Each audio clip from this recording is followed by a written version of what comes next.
We operate in a constant state of cognitive overload. Between digital notifications, fractured relationships, and chronic burnout, modern life often feels like a slow erosion of our mental bandwidth. In response to this daily chaos, people spend billions on mindfulness apps and retreats, searching for a structural roadmap to quiet the noise and restore internal peace. This is 16th century Varanasi. The man sitting here is the poet Tulsidas, and the text he is writing, the Ramcharitmanas, was engineered to solve this exact psychological crisis hundreds of years ago. Tulsidas engineered this text as a living, practical guide for ethical perfection, a system designed to remain applicable across centuries. To understand the system, we have to start with the title. Ramcharitmanas translates to the Lake of the Deeds of Rama. This is Lake Mansarovar, a remote body of water resting high in the Himalayas. Tulsidas deliberately chose this specific lake as the governing metaphor for his entire work. Accessing this wisdom requires a deliberate progression. The architecture of the epic requires the reader to mentally walk down 7 distinct steps, called Kandas, to reach the clarity pooled at the bottom. The very structure of the book forces a descent. You must move through the trials of the narrative before the mind is prepared to process the spiritual depth waiting at the shore.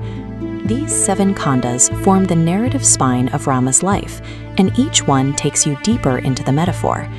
As we see in this representation, the journey begins with the Bala Kanda, detailing the hero's childhood.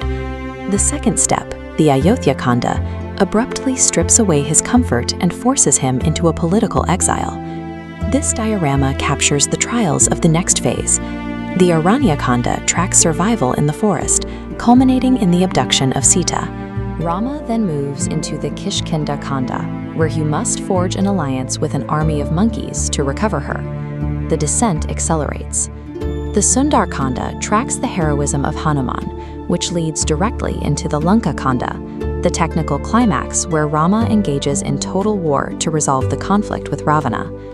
The Uttarakhanda follows the return to Ayodhya, where Rama establishes a stable, righteous administration and addresses the final philosophical questions raised by the journey.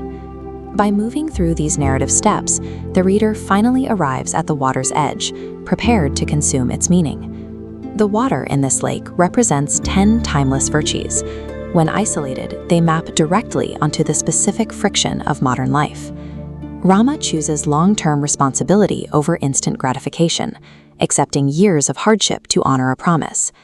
This narrative also demonstrates that massive, complex challenges can only be resolved through a coordinated collective effort. Look closely at this statue of Hanuman exposing his own heart. Aligning your actions with a purpose beyond your own ego provides an internal anchor that sustains a person through even the most extreme trials. Lessons 4 and 6 are deeply pragmatic. Cultivating strong social bonds acts as a psychological shield during a crisis, and protecting those bonds requires you to sacrifice temporary comfort for the greater good of your community. This 10-headed statue of Ravana highlights a specific warning. Unchecked arrogance and ego will trigger a downfall, regardless of a person's raw intelligence. Lessons 7 and 8 offer internal strategies for endurance. Forgiving those who betray you is a tactical move to protect your own mental peace, and maintaining calmness during a disaster is a primary asset. The 9th lesson centers on female resilience. Sita's endurance throughout her trials establishes a mandate to recognize and fiercely protect the dignity of women. The 10th lesson addresses modern cynicism directly. Over a long enough timeline, ethical integrity and truth consistently outlast immorality. These are not abstract concepts. They are a survival toolkit for the modern mind.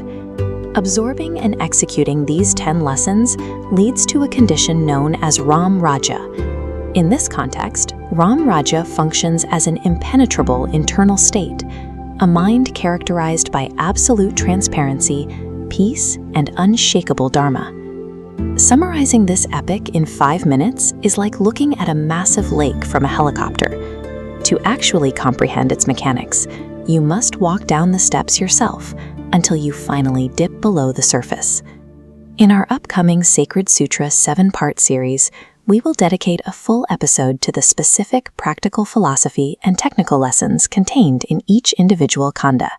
Subscribe to the channel and join us next week as we take the very first step down to the water, the Bala Kanda.